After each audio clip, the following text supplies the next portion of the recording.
Eu estou aqui para convidá-los e convidá-las para uma viagem no tempo. Espero que estejam preparados. Estão preparados? Vamos mergulhar agora no tempo. Há 3 bilhões de anos atrás. Segurem seus braços e sintam o pulso do seu coração. São ondas. Ondas ricas em oxigênio que vão entrando em cada uma das células ou das células dos nossos corpos. E esses gases vieram dessa história, desse passado de bilhões de anos. Organismos microscópicos pequenininhos, mas também gigantes, do tamanho de uma sequoia, fazem esse serviço por nós. Sim, as algas, elas estiveram presentes esse tempo inteiro nesse planeta, fazendo esse serviço, produzindo ondas, ondas e mais ondas de oxigênio para a atmosfera. Esse oxigênio, ele de fato alimenta baleias, alimenta peixinhos pequenininhos, os tubarões, os elefantes. De fato é esse oxigênio que dá a vida, a possibilidade de ser essa beleza que nos alegra todos os dias quando a gente acorda.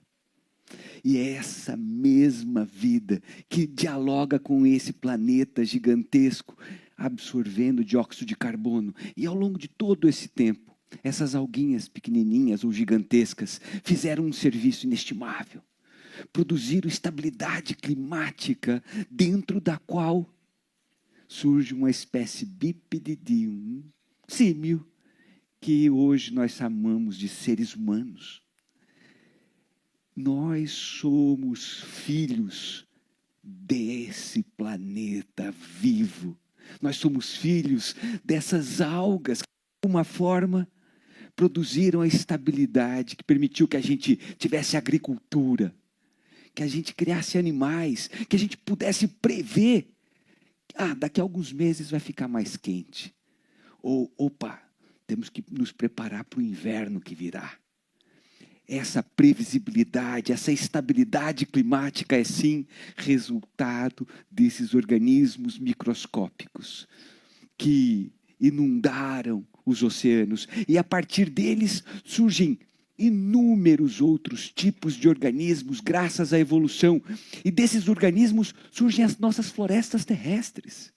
Esse é o processo que precisa estar muito claro para cada um dos cidadãos do planeta. Porque é a partir desse entendimento que nós vamos de fato valorizar aquilo que é a vida em si.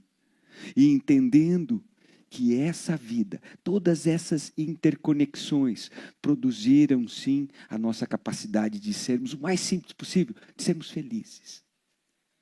E é essa vida, portanto, que agora, à medida que nós, seres humanos, temos essa capacidade de olhar para o passado, entendemos que ela foi resiliente. Ela teve a capacidade de sobreviver a extinções em massa.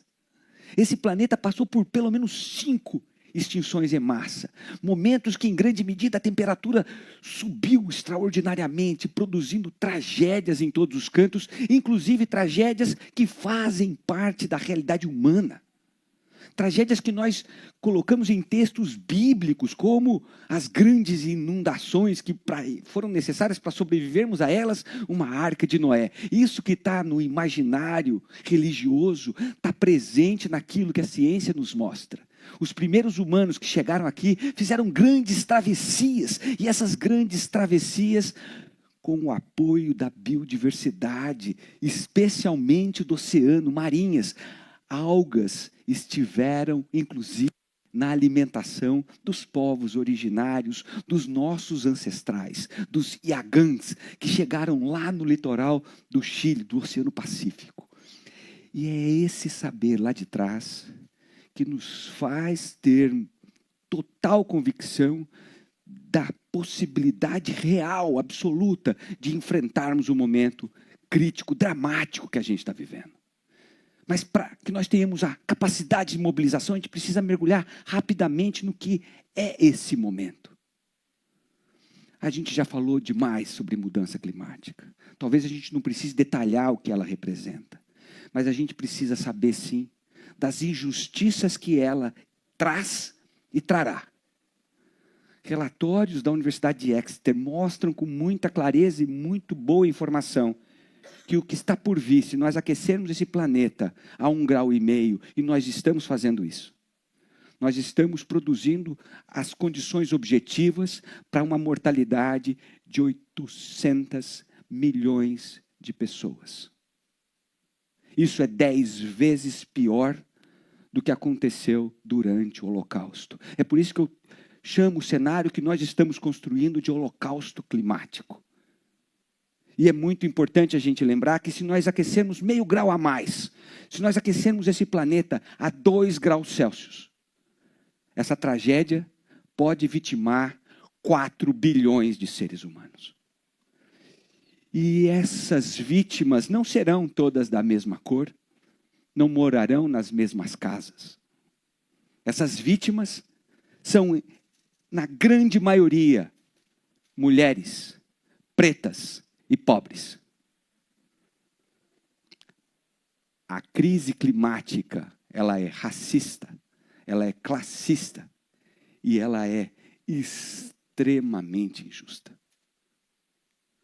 Partindo dessa base, é fundamental que nós nos unamos, de fato, em um grande processo de transformação de realidades. E existem, olhando para esse passado, olhando para os povos originários, as condições objetivas. Nós sobrevivemos no passado a uma crise que em cerca de 2 séculos fez uma elevação do nível do mar da ordem de 18 metros. Isso aconteceu na história do nosso planeta. Isso está acontecendo agora. Nós, como seres humanos, nesse passado, usamos a natureza como aliado e sobrevivemos a essa tragédia. Portanto, podemos sobreviver agora. Mas para isso, precisamos de fato mudar tudo aquilo que a gente está fazendo. E é nessa grande mobilização de mudança que nós, na Universidade Federal de Santa Catarina, estamos propondo um grande programa. Um programa de pesquisa e inovação com as algas, com essas meninas superpoderosas, ou melhor, com essas senhoras superpoderosas, que elas já têm quase 3 bilhões de anos. Então, essas algas, de fato, podem nos ajudar a fazer a travessia e chegar do outro lado dessa crise climática com mais justiça socioambiental e econômica. Essas algas, elas podem absorver o dióxido de carbono, que hoje é o motor da crise, e ao mesmo tempo fazer com que nós possamos produzir o oxigênio que ambientes aquáticos, por exemplo, precisam, que nós precisamos. Essas algas podem filtrar a água, removendo tudo quanto é tipo de poluente, produzindo aquele ambiente saudável para as nossas baleias, para os golfinhos, para os tubarões, para os peixes, enfim. Ambientes saudáveis para os pescadores, para as pescadoras, para os maricultores, para as maricultoras e, claro, para o nosso turismo.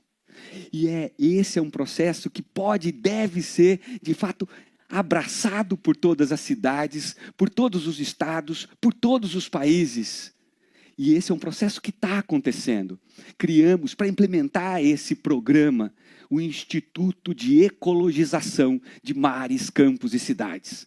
Um instituto que quer agregar essas informações e transferir para o maricultor, produzindo, por exemplo, podemos cultivar algas e das algas extrair biofertilizantes. Biofertilizantes para o agricultor, por exemplo, fazer uma produção de alimento sem agrotóxico.